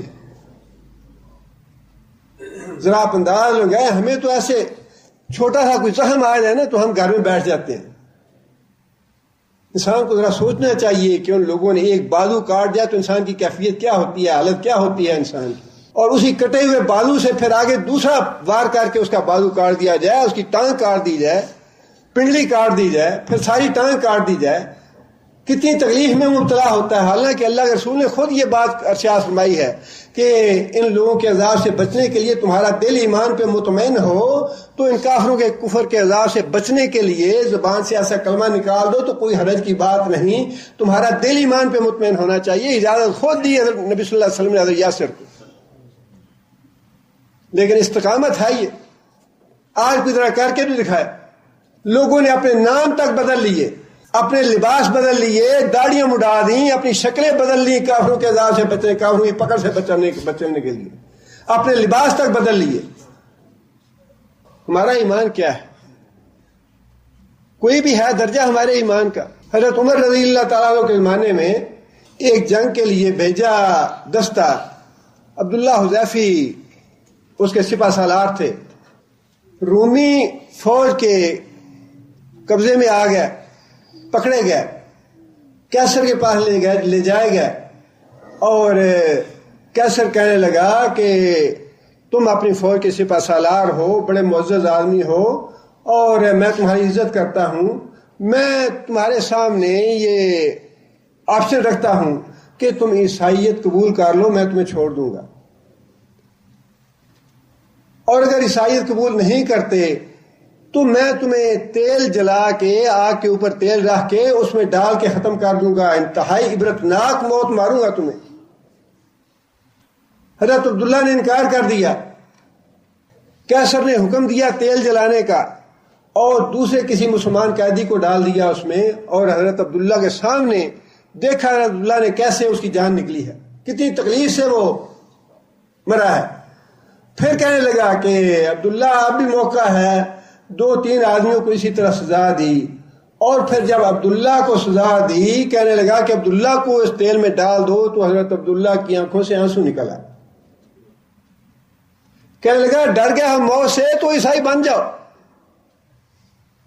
عبداللہ کہنے لگے کہ میں موت سے نہیں ڈرا، یہ ایمان کی تو وہ لذت ہے جسے کافر جان ہی نہیں سکتا۔ کہنے لگے کہ میرے آنسو تو اس لیے نکلے ہیں کہ میری ایک جان ہے جو میں اللہ کی راہ میں قربان کر رہا ہوں، میری تو خواہش یہ تھی کہ میری ہزاروں جانیں ہوتی جو اس طرح نکل جاتی تو میں ساری کی ساری اللہ کی راہ میں قربان کر دیتا۔ دیکھیں ان کے جواب کا اتنا اثر ہوا کیسر پہ، کہنے لگا یار تم تو بڑے بہادر اور دلیر آدمی ہو، میں تمہیں مرنے نہیں دیتا، میں تمہارے لیے یہ سزا جو ہے تمہاری میں منسوخ کرتا ہوں۔ کہنے لگا اچھا ایک شرط ہے، وہ شرط یہ ہے کہ تم میرے ماتھے کا بوسہ لے لو، میں تمہیں چھوڑ دوں گا۔ حضرت عبداللہ نے کہا کہ صرف مجھے چھوڑو گے یا میرے ساتھیوں کو بھی چھوڑو گے؟ کہنے لگا کہ میں تمہارے ساتھیوں کو بھی چھوڑ دوں گا۔ حضرت عبداللہ نے کہا کہ اگر میرے ساتھیوں کی جان بھی بچتی ہے تو پھر اس میں حرج نہیں۔ حضرت عبداللہ نے بوسہ لیا اس کافر کیسر کے ماتھے کا اور سب کو اس نے آزاد کر دیا، چھوڑ دیا۔ حضرت عمر رضی اللہ تعالیٰ عنہ کے پاس جب واپس گئے تو جا کے سارا واقعہ حضرت عبداللہ نے حضرت عمر کو بتایا کہ امیر المومنین ایسا واقعہ ہوا ہے۔ حضرت عمر رضی اللہ تعالیٰ عنہ اٹھے، سب سے پہلے عبداللہ کے چہرے کا جا کے بوسہ خود لیا اور پھر جتنے لوگ بیٹھے ہوئے تھے سب سے کہا کہ باری باری اس کے ماتھے کا بوسہ لو جا۔ صحابہ نے جو کام کیے ہیں نا، یا جس طرح دین کی خدمت کیا، یا جس طرح دین کو پہنچایا ہے مشرق میں مغرب میں، صحابہ کرام کی زندگی میں ایشیا میں بھی اسلام پہنچا، افریقہ میں بھی پہنچا، یورپ میں بھی پہنچا، اور بعد میں جو کچھ ہوا تابعین کے دور میں، تبع تابعین کے دور میں، وہ تو مال بغاوتوں کو فروغ کرنے کا مسئلہ تھا، لیکن دین جو ہے وہ سارے کا سارا تینوں بر اعظموں میں صحابہ کرام نے پہنچا دیا تھا۔ اللہ تعالیٰ نے اس لیے یہ بات ارشاد فرمائی کہ اے کفار مکہ، اگر تم ایمان نہیں لاتے تو قطعاً کوئی پرواہ کی بات نہیں، میں نے ایسے لوگ پیدا کر دیے ہیں جو انکار نہیں کریں گے بلکہ اپنے ایمان پہ جاننے دینے والے ہوں گے۔ لیسوا بہا بکافرین، وہ کبھی بھی اس کا انکار نہیں کریں گے۔ اور آگے یہ بات ارشاد فرمائی اولئک الذین ھدی اللہ، یہ لوگ ہیں جو اللہ کی ہدایت پہ ہیں۔ کون مراد ہے اس سے؟ نہیں، اس سے مراد انبیاء کرام ہے، اس لیے کہ اگلی آیت میں نبی صلی اللہ علیہ وسلم مخاطب ہے۔ فرمایا کہ فَبِہُدَاهُ مُقْتَدِهْ، اے محمد صلی اللہ علیہ وسلم آپ بھی انہی لوگوں کی راہ پہ چلیں، جس طرح وہ شرک کے خلاف لڑتے رہے آپ بھی شرک کے خلاف لڑتے رہیں، توحید کا علم جو ہے وہ بلند کیے رکھیں، توحید کا واعظ اور درس دیتے رہیں لوگوں کو۔ تم سے پہلے جو انبیاء آئے تھے وہ توحید کے لیے لڑے، تم بھی توحید کے لیے لڑو، ان کے اقتداء کرو، ان کے راستے پہ چلو۔ قل لا اسالکم علیہ اجرا، اور انہیں کہہ دو لا اسالکم علیہ اجرا کہ میں اس بات نصیحت کا، اس تبلیغ کا اور دین کا پیغام کا تم سے کوئی اجر وصول نہیں کرتا، اللہ سے مجھے مفت ملا ہے، تمہیں بھی مفت دیتا ہوں۔ اللہ نے مجھ سے کوئی قیمت وصول نہیں کی اس کی، اللہ نے اپنا فضل کیا، اپنا احسان کیا، اللہ نے رحم کیا مجھ پہ، اللہ نے مجھے یہ ہدایت کا راستہ دیا، اب میں تم سے پیسے کیوں لوں؟ میں بھی تمہیں اسی طرح احسان کے طور پہ، انعام کے طور پہ اور فضل کے طور پہ اس کو تم تک پہنچا رہا ہوں۔ یہ میری کوئی دکان نہیں ہے، کوئی کاروبار نہیں ہے کہ اگر تم خریدنے آؤ گے تو میرا کاروبار چلے گا، اگر نہیں آؤ گے تو کاروبار بیٹھ جائے گا، اس کی پرواہ نہیں ہے۔ جو آتا ہے وہ آئے، جو جاتا ہے جائے۔ اللہ کا دین ہے، قبول کرتے ہو تو کرو، اور جس نے قبول کرنا ہے سر کو جھکا کے قبول کرے، آکڑ پھاکڑ نہیں چاہیے اللہ کو۔ ہاں جی ہم بھی مسلمان ہیں، ہم نے بھی یہ کیا، ہم نے بھی وہ کیا، ہم نہیں چاہتے اللہ تعالیٰ۔ جس نے آنا ہے دین کے لیے، اسلام کے لیے، جس نے کام کرنا ہے دین کا، اسلام کا، اللہ کے حضور سر جھکا کے آئے، سر جھکا کے اور ہاتھ باندھ کے اللہ کے حضور کام کرے، دین کا، دین قبول کرے، توحید قبول کرے۔ اس کا کوئی اجر دنیا میں نہیں ہے۔ لیکن آگے فرمایا کہ ان ہوا الا ذکر للعالمین، کہ یہ نصیحت ہے قرآن مجید سارے جہان والوں کے لیے۔ مطلب کیا کہ نبی صلی اللہ علیہ وسلم کی نبوت جو ہے قیامت تک کے لیے ہے۔ نبی صلی اللہ علیہ وسلم کے بعد اگر کوئی نبوت کا دعویٰ کرتا ہے تو وہ کذاب ہے، دجال ہے۔ نبی صلی اللہ علیہ وسلم جو شریعت لے کے آئے وہ قیامت تک کے لیے ہے، سارے جہان والوں کے لیے ہے۔ فرمایا وما ارسلناک الا کافۃ للناس بشیرا ونذیرا، ہم نے تمہیں ساری دنیا کے لوگوں کے لیے بشیر اور نذیر بنا کے بھیجا ہے۔ نبی صلی اللہ علیہ وسلم کے ساتھ ہی نبوت کا دروازہ بند ہو گیا، کوئی نبی آنے والا نہیں، کوئی کتاب آنے والی نہیں، کوئی شریعت آنے والی نہیں۔ سارے جہان والوں کے لیے یہی ایک کتاب ہے، یہی نبی ہے، یہی ہدایت ہے۔ اب جس کا جی چاہے وہ ہدایت حاصل کرے، اور جس کا جی نہ چاہے، جو یہ سمجھتا ہے کہ کوئی اللہ پہ احسان ہے، اللہ کے رسول پہ احسان ہے، وہ واپس لوٹ جائے۔ راستے اللہ نے دونوں دکھا دیے، اور ان کی جو اہمیت تھی وہ بھی بتا دی کہ درجات کی بلندی بھی دیتا ہوں میں، اور ان کو فضیلتیں بھی دیتا ہوں، صالح بھی بناتا ہوں، نیک بھی بناتا ہوں، رہنمائی بھی کرتا ہوں۔ اور یہ ساری فضیلتیں ہیں اس آدمی کے لیے جو توحید کا راستہ اختیار کرتا ہے۔ اور اس کے مقابلے میں جو شرک کے راستے پہ چلتا ہے اس کے بارے میں بھی فرما دیا کہ اگر شرک ان لوگوں نے بھی کیا ہوتا تو معافین کو بھی نہیں ملنی تھی۔ شرک جو کرے گا اس کے تو نامہ اعمال کا حساب لینے کی ضرورت نہیں ہے، سیدھا ڈال دو جہنم میں۔ اس کی پیشانی سے پکڑو، اس کی ٹانگوں سے پکڑو اور پھینک دو اس کو جہنم میں۔ دونوں راستے اللہ نے دکھا دیے، اور فرما دیا کہ جو آدمی جس راستے پہ چلنا چاہے چلے، جو آدمی انبیاء کے راستے پہ چلنا چاہے وہ انبیاء کے راستے پہ چلے، اور جو آدمی مشرکوں کے راستے پہ چلنا چاہے، ابو جہل کے راستے پہ، ابو لہب کے راستے پہ، وہ ابو لہب کے راستے پہ چلے۔ اللہ تعالیٰ سے دعا ہے کہ اللہ تعالیٰ عمل کی توفیق بھی عطا فرمائے ہمیں۔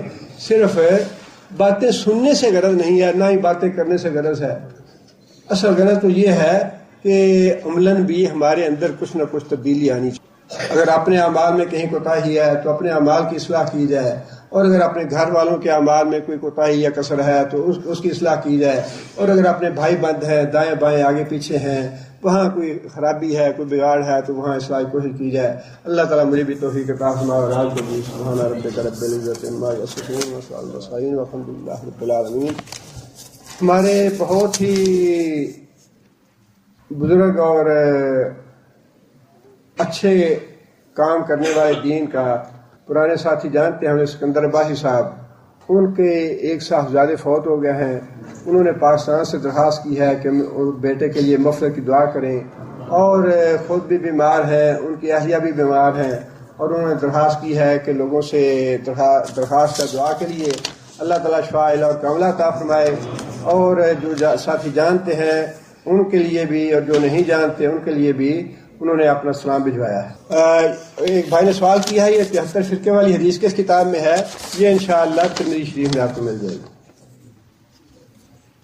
ایک بھائی ہیں، انہوں نے لکھا ہے کہ ان کے والد صاحب کا انتقال ہو گیا ہے، اللہ تعالیٰ مغفرت فرمائے ان کی، اللہ تعالیٰ ان کو درجات بلند فرمائے۔ حیض کی حالت میں پڑوسی کے گھر تعزیت کے لیے جانا کیسا ہے؟ اس کے لیے کوئی ممانعت والی بات تو نہیں ہے، یا اس میں کوئی حرج کی بات نہیں ہے انشاءاللہ۔ سب احباب کو مطلع کیا جاتا ہے کہ آج بعد نماز عصر ثنیہ جدید میں جلسہ عام منعقد ہو رہا ہے، جس میں ممتاز علماء کرام تشریف لا رہے ہیں۔ سب احباب کو شرکت کی اپیل ہے۔ دعا فرمائیں کہ میرے والدین کو عقیدہ توحید کی ہدایت مل جائے، اللہ تعالیٰ ہدایت عطا فرمائے۔ میرے والد صاحب شدید بیمار ہیں، اللہ شفا عاجلہ اور کاملہ عطا فرمائے۔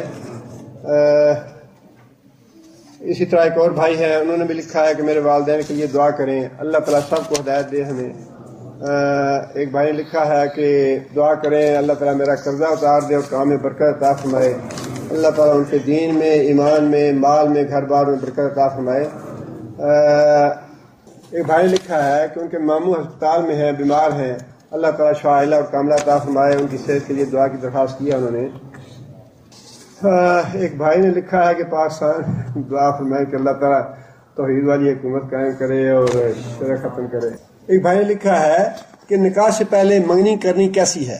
منگنی کی شرعن کوئی حیثیت نہیں ہے، نکاح کی شرعن حیثیت ہے۔ نکاح ہو جائے، رخصتی بے شک نہ ہو تو وہ بالکل صحیح ہے، لیکن منگنی جو ہے اس کی شریعت میں قطعاً کوئی حیثیت نہیں ہے۔ وہ دونوں جو منسوب ہیں دونوں ایک دوسرے کے غیر محرم ہیں، دونوں کے لیے ملنا جلنا حرام ہے، دونوں کے لیے گفتگو کرنا حرام ہے، دونوں وہ منگنی جو ہے یہ کچھ بھی نہیں ہے، شریعت میں اس کی کوئی حیثیت نہیں، وہ غیر محرم ہے دونوں ایک دوسرے کے لیے۔ دعا میں بعض لوگ وسیلہ بناتے ہیں، یہ مسئلہ تو ویسے کئی دفعہ الحمدللہ ڈسکس ہوا ہے، لیکن دعا میں وسیلہ بنانا جائز نہیں ہے۔ میری بیٹی کے میٹرک کے امتحان شروع ہونے والے ہیں، دعا کیجیے بہت اچھے نمبر حاصل ہوں۔ اپنی بیٹی کو پاکستان بھیجنا چاہتا ہوں تاکہ اچھی پڑھائی ہو سکے، مگر پاکستان کے حالات بہت خراب ہیں۔ اللہ تعالیٰ آپ کی آرزو اور تمنا پوری کرے، لیکن میرے بھائی اس میں آپ دین کی بات بھی لکھ دیتے تو خوشی ہوتی مجھے کہ دین دنیا کی پڑھائی کر رہی ہے، اس کی فکر ہے آپ کو کہ اللہ اچھے نمبروں میں پاس کرے۔ جو بہت بڑا امتحان ہے اس کی تیاری کے لیے بھی ساتھ ساتھ تیاری کرتے رہیں۔ اپنے بچوں کا یہ جو میٹرک تک کی زندگی ہے نا، یہ لائف ہے، یہی ہے ان کی تربیت کی۔ یہ ہاتھ سے نکل گئی تو گئی، بعد میں روتے پیٹتے رہیں گے، کچھ نہیں ہوگا۔ یہ بڑی جو ہے نا سرکشی کی نوجوانی جو ہے، اسی لیے کہتے ہیں نادانی کی عمر ہوتی ہے۔ یہ اگر وقت ضائع کر دیا جو میٹرک تک کا وقت ہے تو ساری عمر روتے ہی رہیں گے۔ دین سکھائیں ان کو، ٹھیک ہے پڑھائیں، وہ بھی میں یہ نہیں کہتا نہ پڑھائیں، بچیوں کا معاملہ آج کل بڑا اہم ہے، لیکن سچی بات یہ ہے کہ دین کو مقدم رکھیں گے ہر معاملے میں تو اللہ معاملات بڑے سہل اور آسان کریں گے۔ دین کو پہلے پش ڈالیں گے تو پریشانیاں ہی پریشانیاں، دکھ ہی دکھ، مصائب ہی مصائب، آلام ہی آلام۔ دین کو مقدم رکھیں، اللہ تعالیٰ بچی کو دنیا کے امتحان میں بھی کامیاب کرے اور آخرت کے امتحان میں بھی اللہ بچے کو کامیاب کرے، اور آخرت کی تیاری بھی کرائیں بچی کو۔ قرآن پڑھائیں، قرآن کا ترجمہ پڑھائیں، حدیث پڑھائیں اس کو، اور شریعت کے احکام کے پابند بنائیں بچی کو۔ بڑے فتنے آ رہے ہیں، اتنے فتنے ہیں کہ آگے بند نہیں باندھیں گے تو گھر کا بیڑا غرق ہو جائے گا۔ تباہی ہے تباہی، اتنے فتنے ہیں۔ دیکھیے ایک بھائی نے لکھا ہے کہ کیا دیندار رشتہ تلاش کرنے کے لیے مال کا زیادہ ہونا بھی ضروری ہے؟ کیا مال کو اہمیت دی جائے؟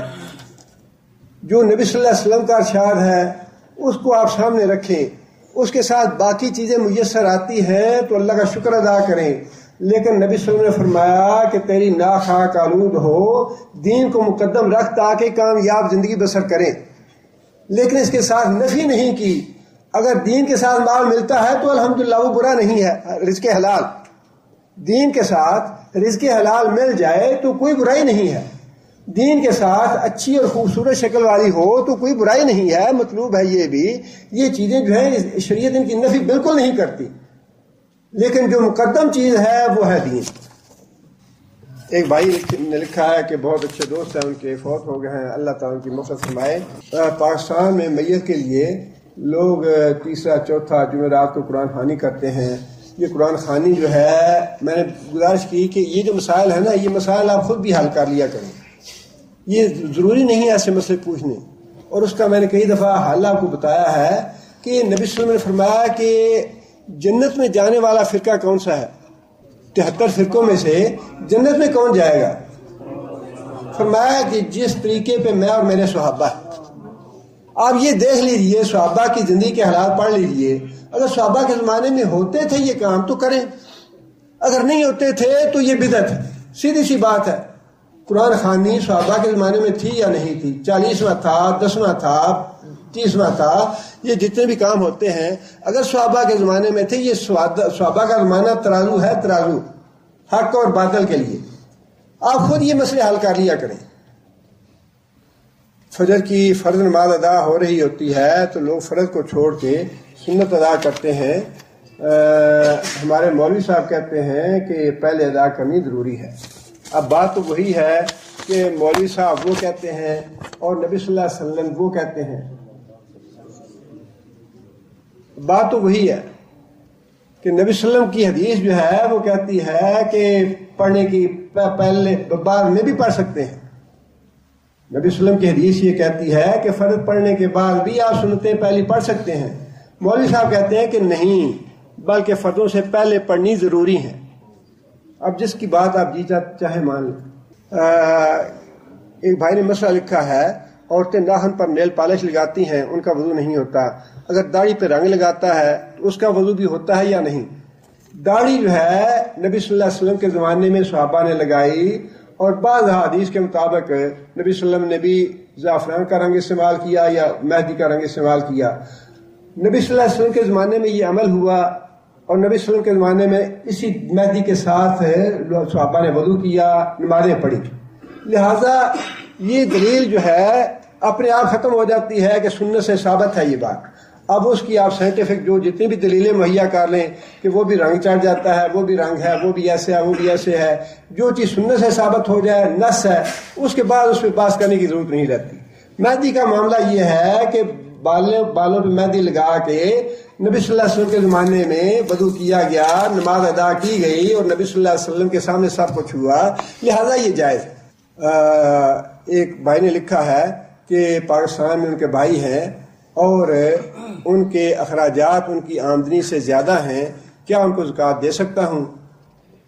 اگر واقعی ایسا ہے کہ ان کے اخراجات جو ہے شرعی حدود کے اندر ہے، لگژری نہیں ہے، تو پھر بھائی زکوٰۃ دے سکتا ہے. شرعاً اس میں دو اجر ہے، صلہ رحمی کا بھی اور زکوٰۃ کا بھی انشاءاللہ.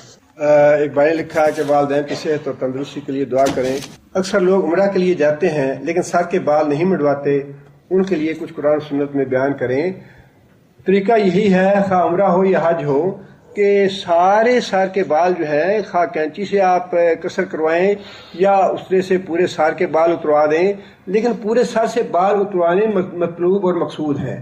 یہ جو دو چار بال ادھر سے دو چار بال ادھر سے کر لیتے ہیں لوگ، یہ سنت کے مطابق نہیں ہے. اس طرح عمرہ ناقص ہے اور یہ غیر مسنون عمل ہے. اب وہ اللہ قبول فرماتے ہیں یا نہیں یہ تو اللہ کا معاملہ ہے، اس کے بارے میں فتویٰ دینا وہ تو ممکن نہیں، لیکن یہ ضرور کہا جا سکتا ہے کہ ایسا عمرہ ناقص ہے، سنت کے مطابق نہیں ہے. سنت یہی ہے کہ پورے سر کے بال مڈائے جائیں. ایک بھائی نے لکھا ہے کہ دعا کریں اللہ تعالیٰ میرے رزق میں برکت عطا فرمائے، اللہ تعالیٰ کو رزق حلال عطا فرمائے. والدہ کی بیماری کے لیے دعا کریں، اللہ تعالیٰ شفا عاجلہ کاملہ عطا فرمائے.